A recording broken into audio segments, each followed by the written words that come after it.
இந்த மத்த கட்சிகளுக்கெல்லாம் மாநாடு நடத்துறதுக்கோ பொதுக்கூட்டம் நடத்துறதுக்கோ இல்ல ஹால் ஃபங்க்ஷன்ஸ் நடத்துறதுக்கோ பர்மிஷன் கொடுப்பாங்க, இடம் கொடுப்பாங்க.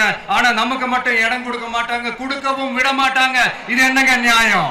ஒரு மீட்டிங் நடத்துறாங்கன்னா உச்சி வெயில்ல நடத்துவாங்க. எத்தனையோ கட்சிங்க மீட்டிங் நடத்துது. எப்படி நடத்துறாங்க? ஈவினிங் டைம்ல தான் நடத்துறாங்க. இவர் எதுக்கு உச்சி வெயில்ல நடத்துறாரு?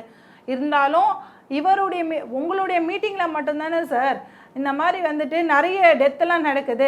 எத்தனையோ கட்சிகள் எவ்வளவோ மீட்டிங் நடத்துகிறாங்க. அதில் எங்கேயாவது ஏதாவது ஒரு டெத்து நடக்குதா? உங்களுடைய மாநாட்டில் மட்டும்தான், உங்கள் கட்சி மாநாட்டில் மட்டும்தான் டெத்து நடக்குது.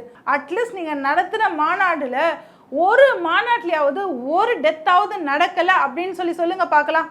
ஒன்று. இன்னொன்று வந்துட்டு நீங்கள் சொல்கிற வார்த்தைகளை உங்கள் தொண்டர்களே கேட்காத போது காவல்துறை சொன்னால் மட்டும் கேட்பாங்களா? ஸோ ஒரு கட்சியை வழி நடத்த வேண்டியது யாருடைய கடமை? ஒரு தலைவருடைய கடமை. அதுவே நீங்கள் செய்யலை. எப்போ மாநாடு நடத்தணும், எந்த டைமில் நடத்தணும், அது எப்படி நடத்தணுன்றதே உங்களுக்கு தெரியல சார். கரூரில் 41 பேர் இறந்தாங்க. நீங்கள் ஒருத்தராக்காவது அவங்க வீட்டில் போயிட்டு நான் இருக்கேன்னு ஒரு ஆறுதல் சொன்னீங்களா?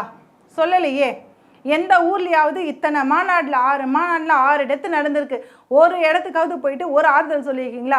எதுவுமே நீங்கள் சொல்லலை. நீங்கள் பாதுகாப்பு கொடுக்கல. நீங்கள் எல்லா கட்சிக்கும் கொடுக்குற பாதுகாப்பு தான் உங்கள் கட்சிக்கும் கொடுத்துருக்காங்க. ஆனால் அது உங்கள் ஒரு தலைவனாக ஒரு தொண்டர்களை வழி நடத்துறதுக்கு உங்களுக்கு தெரியல.